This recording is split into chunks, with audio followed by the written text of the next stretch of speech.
अस्सलाम वालेकुम दोस्तों, इस वक्त मैं आप लोगों के साथ में मौजूद हूं और आज मैं ये चाहता हूं कि आपके हाथ में जो ताकत है उस ताकत को आप दिखाएं और इस आवाज़ को किसी भी तरीके से पूरी दुनिया में पहुंचाएं। और दूसरी सबसे बड़ी बात, इस वक्त हमारे साथ हैं नजीब की अम्मी, जो अपने दिल की बात कुछ आप लोगों से करना चाहते हैं। आप सबसे पहले अपना पूरा तारुफ दे दीजिए। मैं बदायूं से हूँ जी और मेरा नाम फातिमा नफीस है। जी नजीब मेरे बड़े बेटे हैं। जी उनके पापा एक्सीडेंटल हैं, हार्ट पेशेंट हैं, इसलिए अब इस वक्त फ़िलहाल वो कोई काम नहीं करते। मैंने नजीब को बड़े अरमानों से, नजीब मुजीब हसीब, मेरे 3 बेटे हैं, 1 बेटी है। नजीब मेरा बहुत फर्माबरदार और बहुत सीधा बच्चा है। नजीब मेरे बहुत करीब है। बच्चे तो माँ के सभी करीब होते हैं, लेकिन वो मेरे बहुत ज़्यादा करीब है।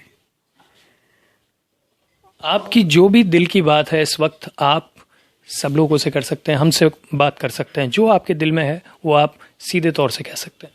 बस मेरे दिल में यही है कि मैं आज 38-39 दिन हो गए, मेरा बच्चा मुझे कहीं नज़र नहीं आता। इतनी लोगों की भीड़ मेरे साथ है, इतने लोग मेरे साथ खड़े हैं, लेकिन उस भीड़ में काश कि मेरा बच्चा ही मुझे कहीं नज़र आ जाए। मैं जल्द से जल्द अपने बदायूं लौटना चाहती हूँ नजीब को साथ लेकर।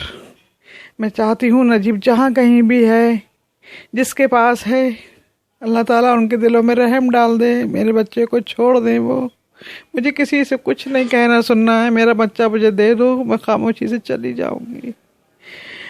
मेरे नजीब से बड़ी दौलत कोई नहीं है, दुनिया की सारी दौलत एक तरफ, मेरा नजीब एक तरफ। मुझे नजीब चाहिए, मैं उसकी सारी ज़िंदगी शुक्रगुजार रहूँगी।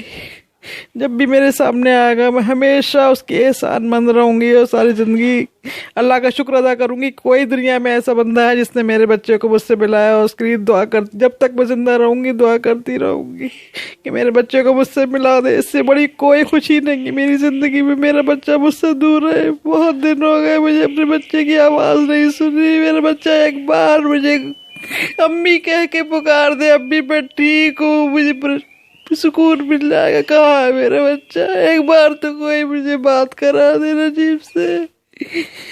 मैं और ज्यादा दिन इसके बगैर नहीं रह पाऊंगी। नजीब अगर कहीं किसी के पास है, मेरे दिल की आवाज को सुन के उसे छोड़ दे। मेरे नजीब को मुझसे जो चाहे लिखवा रहे, मैं सब लिखने को तैयार हूँ। मेरे नजीब मुझे वापस दिलवा दो, मैं दिन रात उसके लिए दुआ करूँगी। मेरा बच्चा मुझे लौटाने में मेरी मदद करो। आज बहुत दिन हो गए मेरे नजीब के बगैर उसकी आवाज़ सुनी। ज़िंदगी में इतने दिन कभी नहीं हुए मेरे। इतनी उम्र हो गई उसकी, 26-27 साल का है।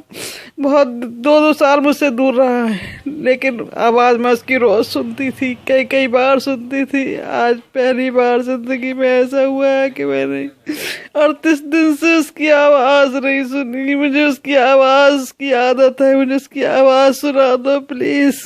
मेरे बच्चे की आवाज़ मुझ तक पहुँचा दो। मेरा बच्चा अगर कहीं बाहर होता तो अब तक मुझ तक आ चुका होता। वो भी मेरे बगैर नहीं रह सकता। मैं बार बार कह रही हूँ मुझ पर रहम करो, मेरे बच्चे को छोड़ दो।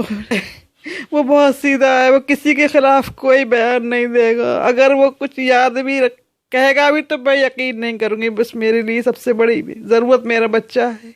मेरी सारी ज़िंदगी की मैं कमाई और मेरी मेहनत मेरा बच्चा है। वो मुझ तक आ जाएगा, शांत हो जाऊंगी मैं, सब कुछ सुकून से हो जाएगा, मेरी ज़िंदगी में सब खुशियाँ वापस आ जाएंगी। देश के प्रशासन से या नरेंद्र मोदी से अगर आप कुछ कहना चाहती हूँ? मैं नरेंद्र मोदी से इतना ही कहूँगी, अगर मेरी आवाज़ तक उन तक नहीं पहुँची है अब तक, प्लीज़ मेरी आवाज़ को सुने और अपनी पुलिस को ऑर्डर दें, जल्द से जल्द मेरे बच्चे को ढूंढ के ला दे। वो भी अपनी माँ के बेटे हैं, उनके कोई बेटा नहीं है तो क्या हुआ, वो उनकी माँ तो है। वो अपनी माँ को बहुत प्यार करते हैं, मैं भी अपने बच्चे को उतना ही प्यार करती हूँ। वो मेरे बच्चे को ढूंढने में मेरी मदद करें और मेरे अपने इतनी बड़ी कुर्सी पे बैठे हैं, एक ऑर्डर देंगे वो पूरी हिंदुस्तान की करेंसी बदल सकते हैं एक दिन के अंदर। तो मेरे बच्चे को 40 दिन में भी ढूंढ के नहीं ला सकते क्या? कर सकते हैं, वो ज़रूर कर सकते हैं। प्लीज़ वो कर दे, मेरा बच्चा मुझ तक पहुंचा दें। मुझे तो उसकी बातें हर वक्त याद आती हैं, एक नहीं हजारों बातें हैं। मैं कौन कौन सी बात आपको शेयर करूं। मेरा बच्चा बहुत भोला है, बस इतना ही कहूंगी। बहुत सीधा है, आज के दौर से बहुत दूर। उसके दोनों भाई होशियार हैं, लेकिन वो बहुत भोला है। वो किसी से मारना तो दूर की बात है, वो ऊंची आवाज में बात भी नहीं करता किसी से। क्या हुआ था जब नजीब ने आपको फोन किया था आपकी मुलाकात से आखिरी बार? नहीं, मैं तो आनंद विहार पहुंच के उस बात हुई थी मेरी, तो उसने मुझसे इतना ही, मैंने कहा नजीब मैं आनंद विहार पहुंच गई हूँ बेटा। तो बोला ठीक है अम्मी आप आ जाओ, मैं आपका इंतज़ार कर रहा हूँ। यही बात हुई थी मेरी बस नजीब से उस वक्त। बाकी और रास्ते में जब मैं उसके कांटेक्ट में थी तो मैंने पूछा था उससे, नजीब तुम ठीक हो, कहीं चोटें तो नहीं आई हैं, कैसी लगी ये चोट, कहाँ है, मुझे बताओ, मुझसे मत छुपाओ। लेकिन उसने कहा अम्मी आप आ जाओ, बस आप आ रही हो ना, बस जल्दी से आ जाओ। मैंने उससे पूछा नाश्ता किया है, उसने क्या नहीं किया है। मैंने कहा जाओ नजीब नाश्ता कर लो, मैस बंद हो जाएगी। फिर मैंने फ़ोन किया नजीब नाश्ता कर लिया। बोला नहीं अम्मी मैस बंद हो गई। तो मैंने कहा जाओ, मैंने तुम्हें कुछ परसों घर से आए हो, खाने पीने का सामान दिया था, वो खा लो जाके। जी अम्मी। बस 3 दिन पहले ही वो घर से लौटे थे? 13 तारीख को घर से लौटा था रात में। वो सुबह 10 बजे घर से चला था, 7 बजे पहुंच गया था अपने रूम पे। और रास्ते भर मेरे कांटेक्ट में था। अम्मी मैं IIT पहुंच गया, अम्मी मैं बसंत विहार पहुंच गया, अम्मी मैं रूम पे पहुंच गया। मेरा बच्चा एक एक पल की मुझे खबर देता था। अगर वो कहीं होता तो मुझे इस तरह तड़पता नहीं देखता। तो आप पहुंचे तो आपने वहाँ क्या मंजर देखा? मैंने देखा कि जब मैं हॉस्टल में घुसी नीचे माही मांडवी में, तो सीढ़ियों के आगे पड़ी थी एक चप्पल उसकी फर्श पर, और मैं ऊपर चढ़ी तो एक चप्पल बीच में पड़ी थी सीढ़ियों के बीच में। तो मैं देखा, मैं दूसरे बेटे से कहा अपने कि ना जी भैया की चप्पलें पड़ी हैं, कैसे पड़ी हैं इस तरह से। तो कहना अम्मी घबराओ मत, ऊपर चलो देखते हैं, नजीब भाई से पूछते हैं जी। जब मैं ऊपर पहुंची, दरवाज़ा भिड़ा हुआ था, मैंने नॉक किया, दरवाज़ा खोला, सामने उसका पार्टनर बैठा था। मैंने कहा कहाँ है नजीब? बोला आंटी बैठी है यहीं कहीं होगा, आ रहा होगा। तो कोई चप्पलों का जवाब आपने उनसे नहीं लिया? नहीं, मैंने पूछा, मैंने कहा पहले नजीब को पूछा मैंने, तो उन्होंने क्या आ रहा होगा यहीं पे। मैं बैठ गई, फिर मुझे पूरा इंसिडेंट बताने लगे वो। तो फिर मैं बार बार मुड़ मुड़ के देख रही थी कहाँ है नजीब, कहाँ है नजीब। मैंने कहा जाओ देख के आओ, मुजीब से कहा जाओ देख के आओ भैया, हमें ऑटो वाले पीछे वाले रास्ते से ला सकता है, नजीब हमारा आगे इंतज़ार कर रहा हूँ। तो नजीब को देखने गया, मैं जब वो आया बोला अम्मी नहीं है, कहीं नहीं है। तो मैं रोने लगी, तो और सारे बच्चे इकट्ठे हो गए हॉस्टल के, और से क्लासमेट भी आ गए। उन्होंने वो सारे लोग ढूंढने चले गए। 3-4 घंटे तक ढूंढते रहे नजीब को, लेकिन नजीब नहीं मिला। फिर मैंने उनकी फूफी के घर फ़ोन किया कि नजीब वहाँ तो नहीं पहुँचा। तो उन्होंने क्या नहीं क्या हुआ, तो मैंने बताया उनके ऐसे ऐसे हुआ। तो वो लोग घबरा गए और कहने लगे हम आ रहे हैं। उनके नहीं आप मत आओ, नजीब यहीं कहीं होगा, आ जाएगा, मैं बता दूँगी। लेकिन नजीब शाम तक नहीं मिला। फिर उनकी फूफी और उनके हमारे रिश्तेदार पहुँच गए सब। मेरी हालत बहुत ख़राब हो चुकी थी उस वक्त तक। फिर मुझे लोग थाने ले गए, मैंने वहाँ रपट लिखाई, लेकिन पुलिस ने जिस तरह मैं लिखाना चाहती थी, उन लड़कों के नाम देना चाहती थी, चप्पलों का इंसिडेंस बताना चाहती थी, पूरी सब कुछ बताना चाहती थी, पुलिस ने कुछ नहीं लिखा। और कहने लगे आप सिर्फ मिसिंग लिखाइए, हम इसे, मुझे लग रहा था कि मेरे बच्चों को उठाया गया है यहाँ से और उसको कहीं बंद करके रखा गया है। जो पहली नज़र में आपने वहाँ पे देखा वो बिल्कुल वही लगा, क्योंकि जिस तरह से उसकी चप्पलें पड़ी हुई थी, जिस तरह से उसका सामान बिखरा पड़ा था वहाँ पे, उसका मोबाइल पड़ा था। जो बच्चा इतनी बड़े हादसे के बाद इतना बड़ा उसके साथ इंसिडेंस किया गया, उसको 3 लड़कों ने मारा, फिर 8-10 लड़कों ने मारा, उसके बाद 150 लड़कों की भीड़ ने उस पर हमला किया, उसके बाद वो मोबाइल ले जाना नहीं भूला सफदरजंग। तो जब कहीं जाता तो मोबाइल छोड़ के जाने का सवाल ही नहीं उठता। उसे मालूम है उसकी माँ उसके बगैर नहीं रह सकती, तो मोबाइल वो छोड़ के नहीं जाएगा। मोबाइल पड़ा देख के ही मुझे घबराहट हो गई थी कि नजीब मोबाइल छोड़ के कहाँ गया। मैंने सोचा चलो कभी कभी स्मोकिंग कर लेता है, अम्मी आ रही हैं सिगरेट पीने, इधर उधर चला गया होगा। लेकिन आज 38-39 दिन होगा, मेरे नजीब का कोई पता नहीं है। तो क्या आप जो उनके साथी थे, उनके दोस्त हैं, क्या आप उनसे कहना चाहेंगे कि अगर आपको कोई भी जानकारी है तो? मैं तो पूरे दिल्ली के लोगों से क्या पूरे हिंदुस्तान के लोगों से कह रही हूँ, अगर मेरे नजीब के बारे में किसी के पास छोटी सी भी जानकारी है, नंबर पड़े हुए हैं मिसिंग में उसके नजीब की फ़ोटो के साथ, उस नंबर पे हम किसी का नाम नहीं बताएंगे, कुछ नहीं, सिर्फ मुझे मेरे बेटे की जानकारी चाहिए। बहुत बहुत दुआएं दूंगी मैं, मेरा बच्चा मुझे मिल जाए, कोई तो बताए कहाँ है वो, किस हाल में है वो, मैं फिर यही कहूँगी, जिसके पास है बच्चा मेरा नजीब, उसे नहीं पता उसकी माँ सड़कों पे तड़प रही है, उसके लिए बिलख रही है। अगर उसे मालूम हो जाए तो वो सारे बंधन तोड़ देगा, वो कैसे भी करके आ जाएगा। लेकिन उस तक ये खबर नहीं पहुंची उसकी माँ आज किस हाल में है। जो अपनी माँ का एक आंसू नहीं देख सकता, आज वो अपनी माँ के लिए, उसकी माँ उसके लिए कितनी तड़प रही है, कोई पता नहीं कि कितने आंसू उसके, कितने दरिया बहा दिए। न दिन दिन है न रात रात है। मेरा नजीब हमेशा मेरे साथ है। उसकी बातें, उसकी छोटी छोटी जी अम्मी, हर बात में जी अम्मी, बस इसके अलावा कोई बात नहीं।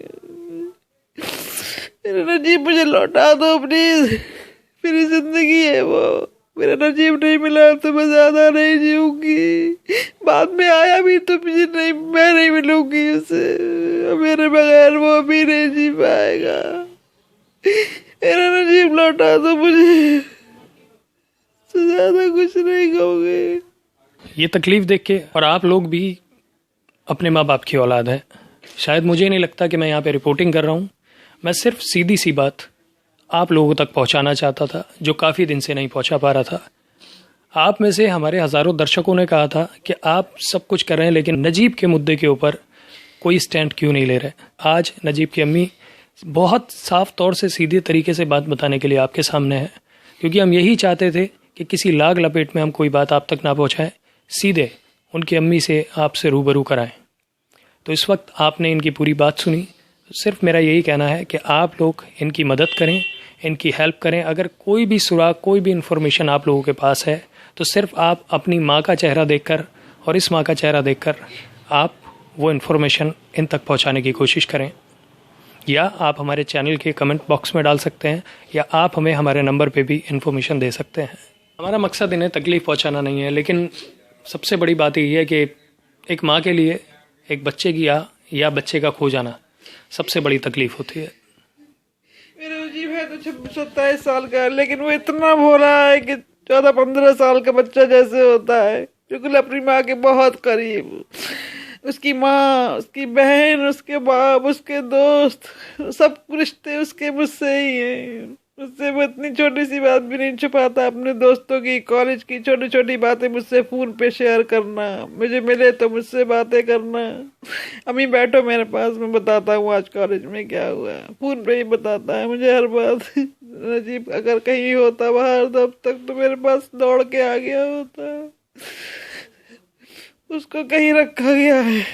कभी कभी मेरे दिल में शक होता है कहीं मेरे बच्चे को कोई नुकसान तो नहीं पहुंचाया, लेकिन मैं जिंदा हूँ अब तक ये सोच के नहीं। मेरा बच्चा जहाँ कहीं भी है, अल्लाह ताला ने उसे सही सलामत रखा है, क्योंकि मैं जिंदा हूँ। ये सबूत है इस बात का कि मेरा बच्चा भी सही सलामत है। मुझे उम्मीद है वो अल्लाह की ज़ात पे कि मेरा बच्चा एक दिन ज़रूर लौट के आएगा, जल्दी आएगा, बहुत जल्द। बस जी शुक्रिया, आप हिम्मत रखें, आराम करें आप। और हम भी दुआ करते हैं, और हमारे जितने देखने वाले हैं वो भी इंशाअल्लाह ये दुआ करेंगे कि नजीब जल्द से जल्द अपने घर पहुँचे, अपने माँ के पास पहुँचे, अपनी फैमिली के पास पहुँचे। बस शुक्रिया।